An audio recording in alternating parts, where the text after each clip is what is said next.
Hello, I'm Greg Bonnell. Welcome to TD Active Trader Live, brought to you by TD Direct Investing.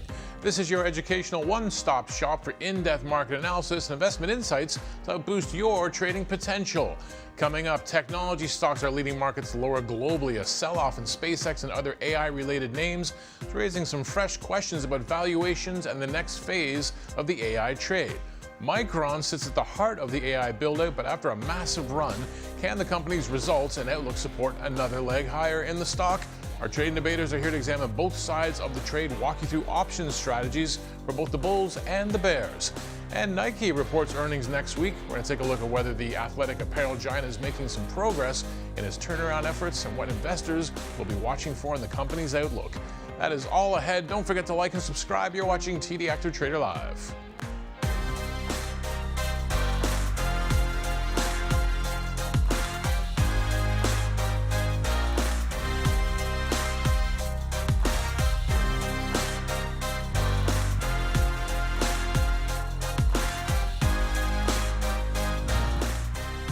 Half an hour into the trading day, let's check in on the S&P 500, down about 1% at this hour. Global stocks are under pressure. It's being led by a rout in those high-flying AI tech plays we were telling you off the top of the show. Been a lot of gains in this space, but of course, the concerns that they're spending a lot of money for the AI build-outs haven't really gone away. Some days we ignore them, some days we pay attention. Maybe this is a day where the market is paying attention. Let's jump into the heat map and see where the pressure points are right now.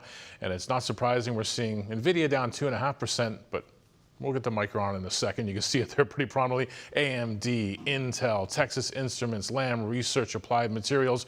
You're getting the vibe here. Let's jump in and take a closer look at Micron right now, down about 9% on the hour. It is our stock of the hour. Demand for memory has been almost insatiable as the hyperscalers build out AI infrastructure, and Micron is one of the purest memory chip plays in the market. Combination of tight supply, strong pricing, AI demand has sent the stock soaring more than 800% over the past year. But memory historically has been a cyclical business, and Micron's capital expenditures are rising sharply. So what could the bulls and bears make of all this? Let's go to the desk. Jason Natick and Hiran Amin from our direct investing educational team. Gentlemen, welcome to the program. Thanks for having us again. And we should say that obviously we plan in advance what stock we are going to debate. We did not know when we woke up this morning when I was having my breakfast that Micron would be one of the stocks at the center of the stock drama today. So it's definitely something for us to dig our teeth into. Yeah, reality TV, they're right for you, Greg. It's happening here in real time. Let's get going with the debate. But before we do, just a quick note to our viewers that the securities and strategies discussed on our show are for educational purposes only and should not be considered investment advice or buy, sell, or hold recommendations. The stock of the hour is Micron. We'll get some time on the clock. You each have the 2.5 minutes to make your case, then some time to counter. We flipped a coin as always last week. I never remember who's who. Jason, you've got the bear case. Interesting. Why don't you kick things off? Let's kick this off here. So as you mentioned off the top, Micron is certainly benefiting from the AI memory boom, but investors are assuming that it's that price to perfection narrative that we've talked about, over and over again. They're assuming that strong demand, the tight supply, and premium pricing is going to persist for years and years on end. If any one of those pillars weaken, the stock could face significant downside, despite current strong fundamentals. So there's a couple things I want to highlight here. AI expectations, we know they're extremely high for Micron. A lot of that comes down to what they call HBMs. That's the high bandwidth memory. Their business for Micron is sold out through 2026, and they're projecting 3x growth in the business out through 2028. That's not the problem for Micron, certainly not. But it's that Micron's valuations increasingly depends on sustaining that AI spending. Any slowdown from hyperscalers in CapEx, we're talking AI server deployments, GPU demands, could lead to sharp multiple compression for Micron. When expectations are this high, when they come for their earnings, good is never good enough from the investor's perspective. But the next thing you mentioned as well is that cyclicality of the memory business. This is big time in the play here for Micron. Despite their memories coming, so 79% of Micron's revenue is coming from DRAM and 20% is coming from NAND. Historically, those markets swing from kind of boom, bust, like tight and constricted from a supply perspective. Let's continue to pull on that thread. Micron itself is spending $20 billion. That's a record for them in terms of capital spending to increase production. But guess what? They're not alone in this space. We're talking big players, Samsung and SK Hynix. They're also investing aggressively in AI memory infrastructure. So history shows if everybody piles in, that tightened supply supply, there's going to be a glut in the market. So that's going to be something very interesting to watch. So pricing pressure and profitably are going to impact the bottom line. All right, let's jump ourselves into the chart to kind of see how this plays out. I don't have any drawings on the chart yet, but what's noticing here, starting on a weekly chart, I'm starting to see some, some weakness in terms of momentum. We were overbought, and we've since pulled out of overbought from a momentum perspective on the RSI. If we're going to look, I'm sorry, that was the 1 year. Let's move ourselves up to 3 years, so we can see how we're overbought on the 3 year perspective. Now dropping back towards the middle section. Continuing on a 1 year perspective, that what we're seeing is divergences in both the RSI and the MACD. They're showing they're not making higher highs on that. Let's take one final stab if we've got a little time. If I can get it in under the clock. A little time. A little time. Oh, Just the clock. evaporated like buzzer that. beater there. All right, we got a little ammo in the chamber. You can save it there for the counter. So here on a day when Micron is one of the stocks sort of at the center of the sell-off, and it's only 1 day of action, but still, but the gods smile on you. They give you the bull case. Yeah, they certainly are, of course. And Micron's got a bad rep because it's always been considered a cyclical, chip stock that's been riding on a hype wave that's had a good run. Well, I'm here to tell you that cycle has left the building, and what it's replaced by is a structural AI super cycle with Micron's name written all over it. And oh, by the way, that good run, it's 8-fold. Run in a year. So you're welcome. And here's the trade. And here's why that trade isn't over yet. When we talk about the supply squeeze story, and it has to do with high bandwidth memory, Micron sits at the center of the AI build-out because AI inference workloads are expanding across not just cloud, enterprise, and edge devices, but they're also moving into applications now. And that is going to become a limiting factor. And this is why Micron's role is a critical supply to hyperscalers and GPU leaders like NVIDIA. The high bandwidth memory is already talked about, already sold out for 2026. They've got some commitments now going to 2027, and they expect that growth to continue into 2028. But what's key is the prices are locked in, and the volume agreements for its entire 2026 plus a bit, starting for 2027 now. Now, just to put this in perspective, there's 3 companies on earth that make high bandwidth memory: Micron, SK Hynix, and Samsung. The other 2 are in Korea. Micron is the only US-based company that does it. The TAM in this space is also expected to reach $100 billion by 2028. Currently in 2025, we just exited at $35 billion, so we've got 3x growth there. The second is the earnings explosion. Q2 was magnificent. Triple year over year on the revenue side of things. They had about, on EPS side, they crushed estimates by about 40%. They hit gross margins 75. This memory and advanced packaging roughly account for 2/3 of the total bill now, typically on the top tier AI GPU. So just think about that as they're coming out there. And then the last thing I wanted to just mention, we're also entering a new sort of super cycle when it comes to hardware upgrades, phones and PCs. To run AI applications now, you need much more memory bandwidth, and this just is going to reinforce that structure where we're going to see some buying momentum. If we go into the charts, I don't need to say much, but we're going to talk about a little bit about where that run has gone on first. We saw coming out of sort of a range-bound area, we saw this new bull flag form, which started this sort of price action, big, strong bullish run that we've had. More near term, we saw this cup and handle formation, which is kind of a near and dear to my heart, which is going to indicate a bullish sort of continuation. Target price is around the 1350. It is perfectly matching our resistance. And you can notice I didn't put this as a support, even though we broke through it, because we didn't have a test. As technicians, we want to see a test to confirm a support. But 1100 is the resistance right now. We've got 1850 still supporting the overall bullish price structure. All right, neither side backing down. Let's get into the counter now and see what you got. All right, before I jump into the chart, I do want to, I mentioned it you as well, the high bandwidth memory, the HBM, there's seen explosive growth, but Micron is certainly not the big dog in this space. SK Hynix controls roughly 61% of that market, making them a dominant supplier, and they've actually started shipping out the newest HBM4E chips or memory out to customers. They started doing that earlier in the year. Samsung has already started to send those chips out as well.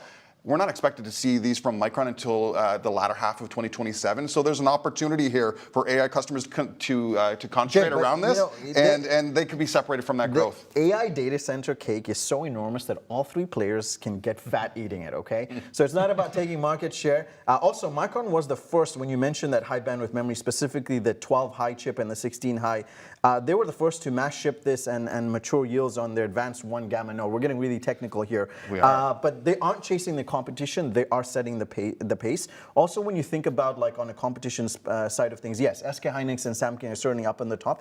But here's the one thing that Micron's a leader in. It's a fast mover in the space. It's eclipsed Samsung in certain segments, especially when it comes to high bandwidth memory. But also, they have Uncle Sam's backing. Remember the U.S. CHIPS Act that's in place? Well, the U.S. government has propped them up to the tune of $6.1 billion. And this is kind of seen as them basically paying an insurance policy to have those contracts. That's an insurance policy they might need, because who's not buying products from anymore? That's China, right? So that China used to make a small player. Oh, but they used to make a small player when they make a 50% of your revenue at a given time. So SK Hynix, of the big names, Samsung, they're being removed from the Chinese market. But what more than that?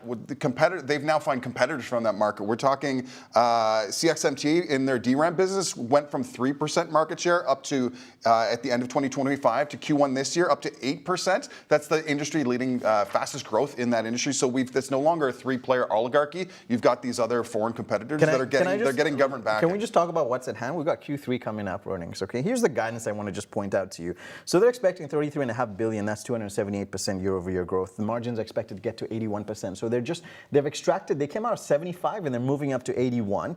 EPS is expected to grow 932% year-over-year. When you look about the street's price targets, we were in the range of 1,500. The biggest bull right now is UBS. They put a 1,625 price target on this company. Well, that's all well and good. And the charts have certainly been demonstrating an upwards run, but I did talk about momentum and turning the other way, so I want to show a little bit on my chart. So we can see going up, there's been many gaps that are represented in orange on my chart. So gaps, then we often talk about those gaps filling in. Already mentioned momentum is starting to turn in terms of weekly and shorter daily candles. Well, there's a pattern forming from a telltale head and shoulders that if we do get confirmation below that, we're talking over $200 worth of measured move on the downside. So with that momentum, price action, today's movement is moving towards that neckline, which could cause a break. I'm going to rest my case with this. This stock has been above the 21-day moving average since April. It has not broken that, and I expect if there's going to be a little bit of pullback, it's only going to be back to the 21-day moving average. There we go. I gave you a few extra seconds there. You go. It was like a truck rambling down the road. I wasn't going to be able to stop. Don't get in front of that one. Yeah. I was like, let them put the brakes on. All right, thanks for laying out the bull and bear cases for Micron. Now we're going to turn to some option strategies to trade it. But before we dive in, it is worth noting that options trading carries high risk and may not suit all investors. Significant losses are possible, so it's important to assess your own risk tolerance.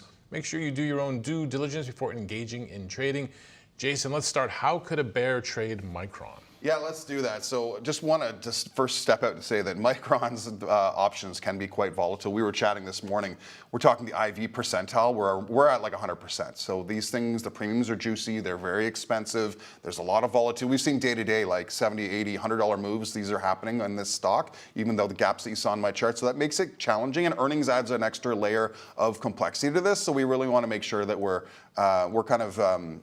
paying attention to that. And I was thinking about trying to make like a directional play with a debit, but the options are just too expensive, meaning there's too much risk and cash up front I would need to put out to make that potential kind of like a long put play. So I've decided to make things and go with a credit call spread. So that's a bearish trade. It's credit producing, so we're taking advantage of that volatility, but we're capping it. And if Micron does run up and get positive expectation from the trade or from earnings, that we're capped on our upside potential. So moving over to the chart here, what we can see here is that the potential for the trade is not taking on too much time, but enough time for the volatility to crush after earnings. We're moving out to July 16th, where potential trade is selling to open the 1120 calls and buying to open the 1140 calls. We're taking on a little bit more width. We've got $20 worth of width between the different strike prices. We've got we're buying something a little bit further out of the money to make it a little bit less expensive, to leave more meat on the bone, to make this trade worthwhile. We do have an expected move. Once again, that really demonstrates the volatility of this trade. It's $225 out to July 10th. So we're talking just over 2.5 weeks where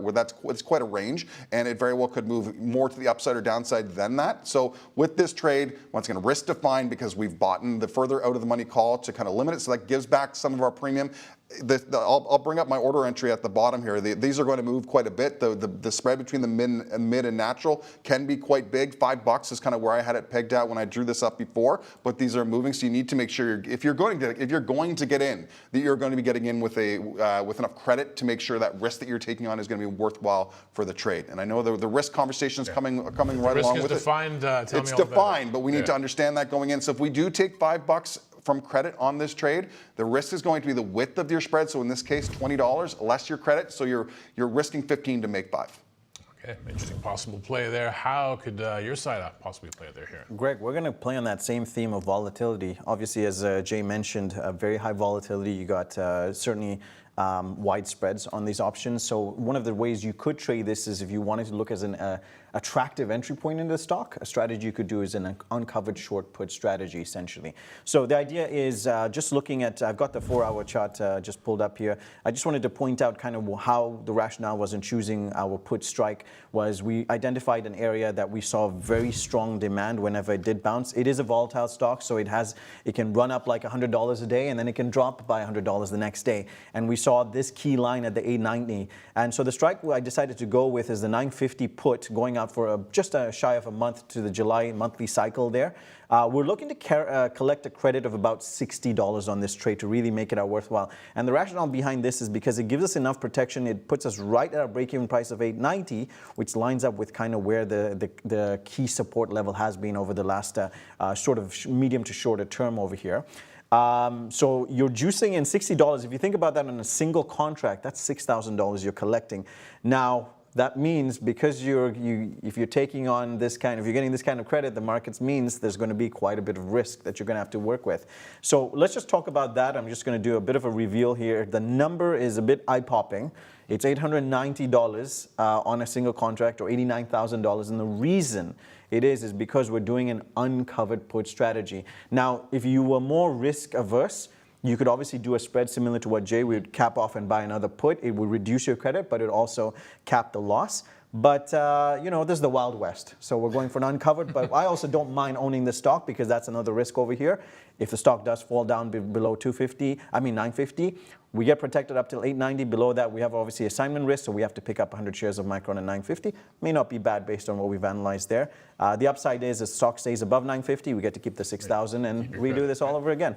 Very interesting trades on a very volatile stock that's right in the smack dab of the headlines today as we speak. Just a reminder to our viewers that these strategies and this debate were for educational purposes and do not reflect our personal opinions about the stock. Before we move on, Jason, you're going to take a closer look at multi-leg trades because we actually had a viewer write in asking about multi-leg. Absolutely. So you see us analyze these charts and we talk about these trades. Now let's actually get down to the kind of the meat and potatoes, how you're going to place the trade. But I just also want to say thank you to the viewer for the question, either in the that's been either emailed in or interacting with the question box on WebBroker. Yep, send this in. We'll hopefully we can tackle some more questions from the viewers going forward.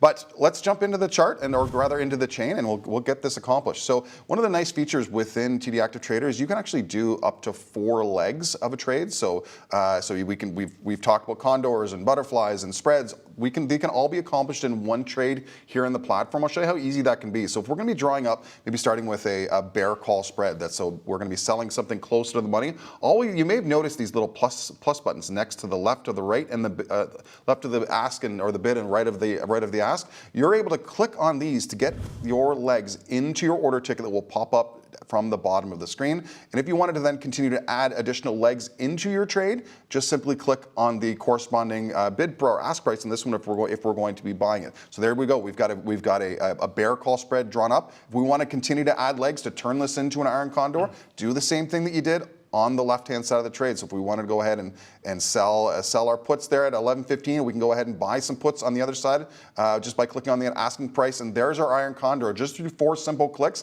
But guess what? It gets even easier in the platform. I like to do it that way using the pluses. I'm a little old school. I get a little control in that trade. But we make it easy by this spread drop-down menu in the top left-hand corner. Many of the most common option strategies are listed up in here. But for instance, we can go ahead and just choose iron condor. What's happening here is all 4 strike prices are being combined into one trade. It's really helpful for quoting purposes, but it also is helpful for speed of order entry as well. Just one click gets it going. With this defaulted to 1 strike wide, you've got the ability to change that to increase that up to 4 strikes wide, so that you're by using these plus and minus buttons to really make this as more custom to your needs. But just to show you how easy this is, if we wanted to go ahead and let's just pick this condor, if we wanted to go ahead and sell it, it's clicking on the bid. Our order is going to pop up from the bottom just like it did previously, but that's it. You got 4 legs, 4 trades, all executing together at 1 commission with 1 click of a mouse. All right, some powerful tools there. Thanks for that, Jason. I think that gives our viewer a lot to work with. If there's a stock you would like to see our debaters go head-to-head on, or a market topic you'd like us to explore in a future show, just send us an email, td.activetraderlive@td.com. And to learn more about the TD Active Trader platform, scan that QR code on the bottom right-hand side of your screen. It's going to take you to our website where you can open a Praxis account and try the platform risk-free. All you got to do is find that tab that says Join a Live Masterclass right there for you this Wednesday, 2 p.m. Very own Jason Natick right here hosting an interactive session that will break down the tools and features available in TD Active Trader and show you how to create a setup that works for your options trading style. Registration is open now. Time now for On the Radar. Before we wrap up the show, some of the key things investors are focusing on for the rest of the trading week. You can't get far from a release date without worrying about inflation, can you? You can't. Absolutely, Greg. Last week was the world's central bankers had the floor. This week, it's the data. Their data is going to do the talking. We have the U.S. release of its core PCE index coming on Thursday. So this week, when I kind of sum it up, it's more about confirmation. PC will test the Fed thesis, of course. PMIs, which will obviously release today, will catch the numbers. That'll test the growth thesis. Oil will test the peace thesis that we're supposed to have. And of course, Micron will test the AI thesis. That's kind of a final notch. But talking about PCE, Kevin Warsh, Fed chairman, of course, one of the notable things he did last week was he launched 5 task forces, including one to look at different measures of inflation, which suggests the Fed may rely less on a backward-looking inflation data like PCE in the future. But for right now, they're probably going to ingest it. The question is no longer simply whether inflation is falling. It's whether inflation is falling fast enough to give the Fed, who has rediscovered its inflation-fighting instincts, room to stand down from their hawkish tone there. So energy has come off a boil, which is unquestionably going to be helpful for headline inflation. But remember, this is May's PCE number, so you're still going to have that geopolitical premium baked into that inflation numbers coming in. It'll be what comes after it. Core PCE is expected to rise a hefty 0.4% on the month, according to FactSet's consensus. That could lift 12-month core inflation rate to about 3.4%. That would be the highest level since May of 2024. Hopefully, this is the peak that we're seeing. And then the other thing that's happening notably this week, Greg, is tomorrow we've got the Fed's bank stress test. This is the annual stress test that happens after the close. So they'll release the results of its stress test. So this essentially assesses the 32 largest banks in the United States and whether they can continue lending during a severe recession. So they get put quite through the ringer. So it's really more of a stress test to see what valuable insights in its financial fortitude, but also the share buybacks, how much they can allocate. That's what the investors always get excited about the stress test, right? They want to see some capital returned. Yeah, but notably, after the big filibuster this week with Micron, next week, we've got another consumer discretion name that's coming up, and it's a kind of a big one, Nike. Footwear company, of course, global titan in athletic footwear. They are going to be releasing their Q4 25 earnings on June 30th after the close. The story with them isn't about whether they make great products. It's about the turnaround that they're going through. It's their mid-turnaround and whether they're working through a self-inflicted win now reset after years of over-relying on their lifestyle sneakers and digital sales at the expense of sports performance and obviously wholesale relationships. So management is guiding about 19 cents EPS on this one, 10.8 billion in revenue, which marks a 4% year-over-year drawdown. But they are explicitly come out to say, like, we don't expect gross margins to expand until Q2 of 2027. So that's what the market's going to look at. They expect tariff mitigations, a recovery to happen through that, and also their win now strategy to really start taking hold by that time. Greater China still remains the key pressure point. It accounts for roughly 15% of Nike's revenue. It has now declined for 6 consecutive quarters, with this upcoming quarter's guidance already coming down roughly 25%. So this is the Achilles heel for them, and we'll see how they come out of that. So the key watch items are going to be just this. It'll be the single biggest, China remains the single biggest swing factor for them, and whether management's confidence guidelines on the gross margin improvements for Q2 for 2027 is still on track there. If we look at the charts though, Greg, I just wanted to peel back just ever so slightly and look back and zoomed out view. We've got this very long-term monthly bearish channel. This is extending to about 2 years out, where it's pretty much in a downtrend. We've seen some sort of swings in the intermediate, but overall, we have now just bounced off a level that it has not seen since 2014 at $42. Nike, just when you thought it couldn't go any lower, it keeps going lower. This seems to be a key test where it's bounced off of that level. We're back at the 42 level right now. If it fails to break this or hold this, then we could be down for another leg up, just as previously what we saw was range-bound price action. So the key level is the 42 I'm watching for in this earnings. Expected move is about $5 on either side. The key resistance will be 48. If it breaks through that, maybe it can retest it. We're also the furthest away from its long-term 150-day moving average. So we've still got some ways to climb, but 48 is the key level on the upside. If it can break through, there might be some momentum holding there. Right, interesting one to watch. We are now officially in the summer, and Jason's got cerveza on the mind. I would love to know every language in the world. The only Spanish I can say is cerveza, por favor. This might be all you need when you're on vacation. Might be all you need when you're on vacation. No, this is very timely as well. So yeah, Constellation Brands, they're reporting next Tuesday, June the 30th after the market. They may own the hottest beer in the market, but investors want to know whether or not the story for Modelo, is it still winning? It's not if it's still winning, but rather if the beer demand and their growth is strong enough to offset consumer weaknesses and it's justify a return to kind of sustainable growth. All right, 3 key things I'm looking at here. One is that beer volume growth. So there's no doubt that Modelo, it remains the #1 beer in the U.S. by dollars sold, so they're a big-time winner there. But management has recently guided. They've got upcoming sales growth from -1% to +1%, so they're guiding flat growth there. So that's something to keep an eye on. Investors want to see demand accelerating, so we'll be listening for that next week. Another consumer trend is on a key segment for them. That's the Hispanic consumer trends. Constellation, their core customer base has shown they're demonstrating spending pressures on disposable income. So we're listening for commentary for consumer demand, especially once again in the Hispanic community, and whether brands like Modelo and Victoria are maintaining or even growing market share. Lastly is going to be around margins. Okay, so margin guidance always a big thing here. Management has said 37 to 38% is what their operating margins. Looking to increase that, even while still increasing marketing spending dollars. So they're talking about increasing marketing spend up to 9.5% of sales. So want to see how that's and if they're absorbing costs from, they actually opened up a new brewery in Veracruz in Mexico. So want to see how that kind of played into the expenses there. So we're looking for changes for expectations going forward. On the top line, $3.28 earnings per share, which is just a modest 1.9% increase year over year. Revenue is coming in flat around almost $2.5 billion, a little under that. But let's jump ourselves into the chart. We can see they had a big play up kind of early in the year, but all of the gains that they had over the previous 6 months have been given back over kind of the last 6 months. Key price level that I've noticed on the chart is around $150. That was a key level of resistance earlier, but turned into support kind of as we kind of got into the early spring. We've now kind of broached beneath that and confirmed beneath that with this significant bearish triangle that's formed on that. We've now seen a couple up days in a row, which has kind of got us towards the top end of these triangles as it's shaped right now. We've got lower highs, but the lows have been holding low. Typically, we're looking for this to break out on the bottom side, but if it breaks out on the top, with positive news from earnings, we could see a return in testing of the 150. Otherwise, if we break out of the bottom, the measured moves are going to maybe have us moving towards lows not seen since November.